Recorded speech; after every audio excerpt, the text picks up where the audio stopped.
High, আমি রিম্পা। আর আজকে তোমাদের সাথে শেয়ার করব আমার বাড়ির প্রথম জন্মাষ্টমীটা কিভাবে কাটালাম। যেহেতু বাড়ির প্রথম জন্মাষ্টমী তাই একটু তো চাপ ছিলই। আর এইদিকে আজকের আকাশটা দেখো কি সুন্দর হয়ে আছে।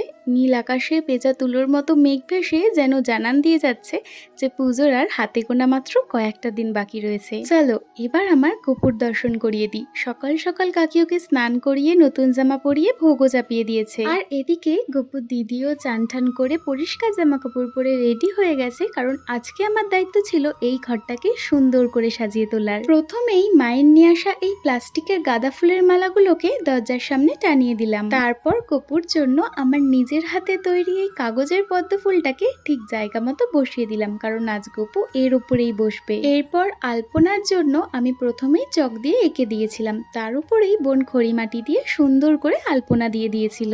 এরপর বোন ঘরের দরজার সামনেটা আলপনা দিচ্ছিল আর আমি চলে এসেছিলাম এদিকে বেলুন দিয়ে সুন্দরভাবে ডেকোরেশন করার জন্য। আর গোপুর জন্মদিনে বেলুনের ডেকোরেশন করব না সেটা কি কখনো হয়? আর জানো তো আমি পিন্টারেস্ট ঘেটে দেখেছিলাম গোপুর জন্মদিনে সবাই ব্লু কালারের বেলুনটা বেশি ইউজ করছে, তাই আমিও এখানে ব্লু আর হোয়াইট কালারের বেলুনটা দিয়েই ডেকোরেশন করেছিলাম। এদিকে ডেকোরেশনও আমার কমপ্লিট আর মা ফল প্রসাদও সব সাজিয়ে দিয়েছে। তারপর গোপুকে নিয়ে এসে পদ্ম ফুলের মাঝে বসানো হয়। তারপর ব্রাহ্মণ মশাইও চলে আসেন এবং আমরা সকলে পুষ্পাঞ্জলি দিয়ে আমাদের আজকের জন্মাষ্টমীর ব্রত সম্পূর্ণ করি। আর আমাদের পুজো কিন্তু বিকেল 5টার মধ্যেই হয়ে গিয়েছিল। আর এদিকে বাড়ির ছাদটাকেও সুন্দর করে সাজানো হয়েছিল, কারণ বাড়ির সবাই মিলে আজ ছাদেই গোপুর ভোগ প্রসাদ খাওয়া হবে বলে। এরপর সন্ধেবেলা গোপুর জন্মদিন উপলক্ষে একটা নিরামিষ কেকও অর্ডার দেওয়া ছিল, তো সেই কেকটা নিয়ে এসেই আমার বাড়ির সব বাচ্চাদেরকে দিয়ে কেক কাটানো হয়। আর এটা হলো রাতের লুকটা। আলোগুলো লাগিয়ে যেন ছাদটা দেখতে আরো সুন্দর লাগছিল। জানো তো আমার এক কাকা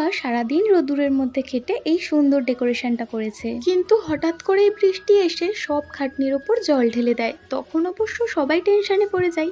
তারপর আবার 10 মিনিটের মধ্যে বৃষ্টি থেমেও যায় আর গোপুর আশীর্বাদে ওয়েদারটা একদম স্বাভাবিক হয়ে যায়। জন্মাষ্টমীর দিনটা প্রচন্ড ব্যস্ততার মধ্যে কেটেছিল, তবুও তোমাদের সাথে শেয়ার করার জন্য কয়েকটা ভিডিও ক্লিপ নিয়ে রেখেছিলাম। তাই ভিডিওতে একটা লাইক করে কমেন্টে অবশ্যই রাধে রাধে লিখে দিও।